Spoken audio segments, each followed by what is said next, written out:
আজকের কার্যকারী গুরুত্বপূর্ণ ভিডিও নিয়ে উপস্থিত হয়েছি।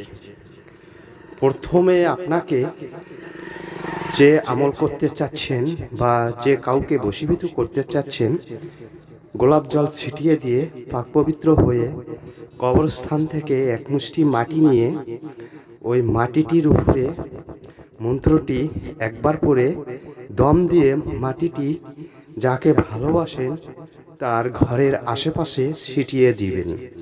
কিন্তু তার ঘরে দেওয়া যাবে না, তার সীমানা পর্যন্ত পলি চলবে।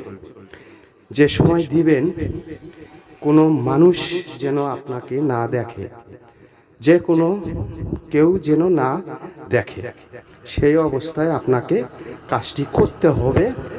ঠিক দুপুরবেলা, আগেও না বেশিও না।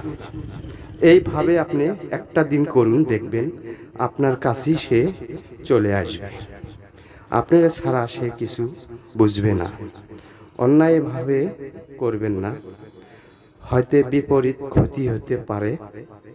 তার কারণ কুফরি মন্ত্র, এই মন্ত্রটি খুবই কার্যকারী।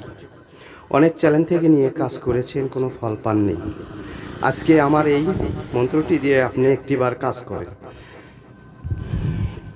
তারপর আমার জন্য দোয়া করবেন, আমি যেন আপনাদেরকে আরও সহজ ভিডিও নিয়ে কথা বলতে পারি। সবাই যদি পারেন একটি শেয়ার সাবস্ক্রাইব করে সাথে থাকবেন। আজ এই পর্যন্তই। খোদা হাফেজ।